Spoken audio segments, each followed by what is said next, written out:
네, 안녕하십니까. 정보 와이드 시간입니다. 알차고 유익한 다양한 정보를 전문인과 함께 나눠보는 시간으로 여러분 찾아뵙습니다. 오늘 치과 정보를 함께 하시겠는데요. 옆에 계신 분 먼저 인사 나누겠습니다. 정명희 치아이식 성형치과의 원장이신 정명희 원장 자리 모셨습니다. 반갑습니다. 네, 안녕하십니까? 안녕하세요. 예, 예. 네. 자, 이제 치과라는 게 네. 사실은 어릴 때부터 많은 분들이 두려움의 대상이에요.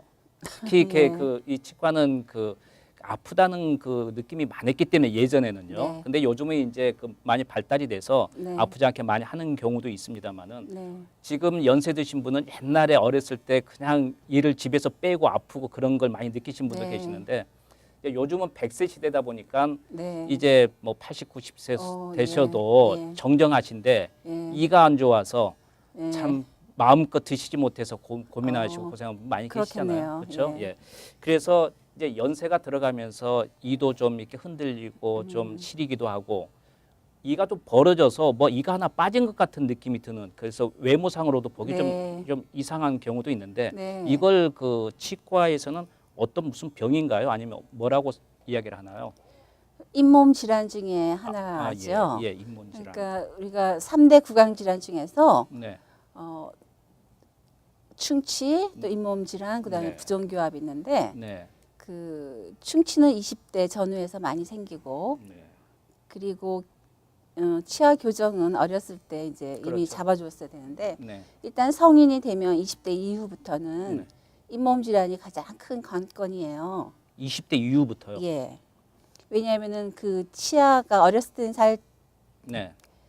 치아가 11살쯤 되면은 다 영구치로 변해요. 그렇죠. 바뀌어요. 예. 근데 영구치로 바꾼 후부터 11살부터 한 청소년 기간에 치아 칫솔질 잘 배우지 않고 닦아주지 않으면 네. 잘못된 습관으로 계속 안 닦아주게 되면은 한 곳에 잘못이 있어서 잇몸 속으로 염증이 생기기 시작하는데 예, 예. 그 구강 질환 중에서 네. 잇몸 질환은 네. 거의 만성 질환이고 아, 예. 40대 전후에는 81%가 네. 다 치주 질환을 가지고 있어요. 그래요. 제가 말씀드리는 치주 질환은 네. 이미 발전이 돼서 네. 치아 시술이라든가 수술이라든가 어떤 치료를 받지 않으면 안 될 정도에 그렇기 네네. 때문에 20대 전후에는 분명히 11세 이후부터 네. 칫솔질을 잘못한 습관 때문에 네. 잇몸 속에 음식물 찌꺼기가 예, 끼어서 예, 예.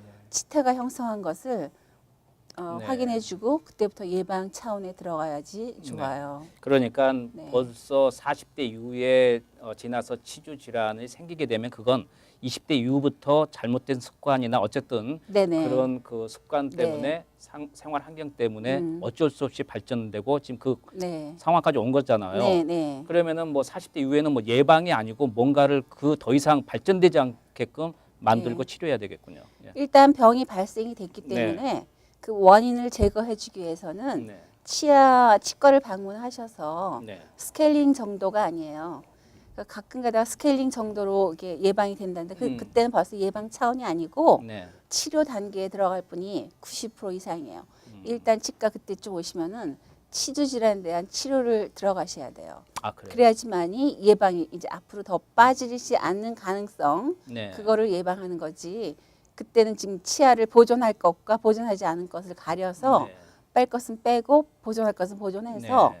어, 더 이상 발전하지 않고. 레스토레이션 단계로 회복 단계로 아, 예. 들어가야 돼요.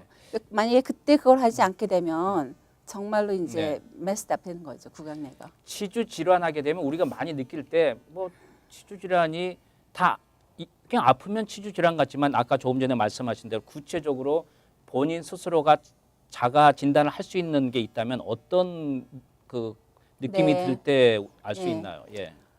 특히 겨울 같은 경우에는 네. 첫째 우선 네. 초기에는 찬물에 쉬어요. 찬물에. 예. 예. 찬물에 쉬면 치주 질환이고 네. 따뜻한 물에 감각이 있으면은 충치예요. 아, 예. 예, 그러니까 일단 초기에는 그런데 네. 이제 조금 더 들어가게 되면은 초기를 지나면은 찬물, 더운 물 다 싫어요. 잇몸 질환은. 예. 예. 그래서 일단 초기 단계 찬물에 쉬면 잇몸 질환이라고 판단을 하시거나 아니면 또 그 중에서 치경부 마모증이라고 치아와 잇몸 사이가 많이 패인 상태가 찬물에 굉장히 시리거든요. 예, 예. 그러니까 일단 찬물에 쉬고 두 번째로 이제 조금 진행이 되면은 칫솔질 할 때 피가 나고 예. 피가 묻어나고 사과를 깨물다거나 무슨 과일을 먹을 때 좀 네. 피가 나고 이런 벌써 치은염이에요. 치은염. 네. 첫 번째 단계가 치은염이에요. 그래요. 네. 네. 치은염은 치아를 싸고 있는 주위 조직의 맨 바깥에 포장 같은 역할을 하는 게 치은이에요. 잇몸이에요. 네. 잇몸이지만 잇몸 속에는 여러 가지 복잡한 조직들이 있어요. 네. 뼈도 있고 네.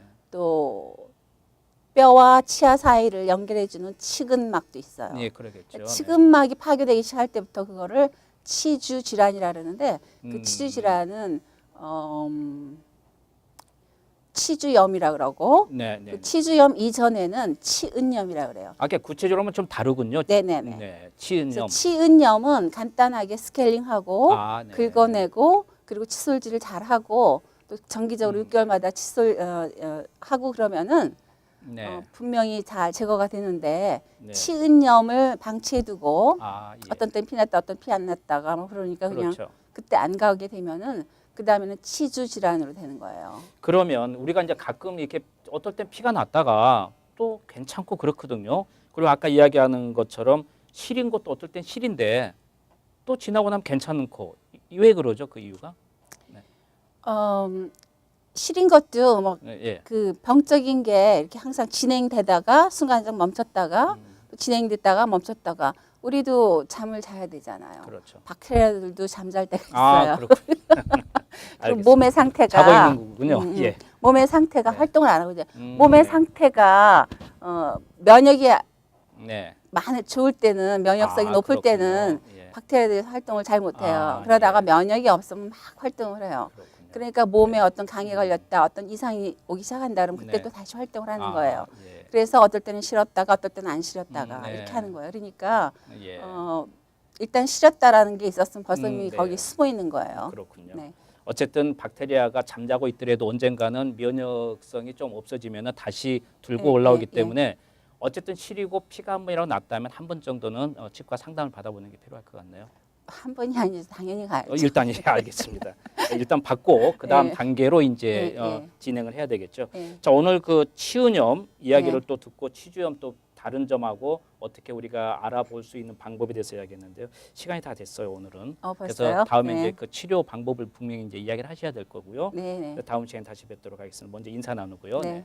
자, 함께 해주셔서 감사합니다. 지금까지 정명희 치아이식 성형치과의 정명희 원장과 함께한 시간이었습니다. 다음 시간에 더 알찬 정보로 찾아뵙겠습니다. 인사 나눕니다. 안녕히 계십시오.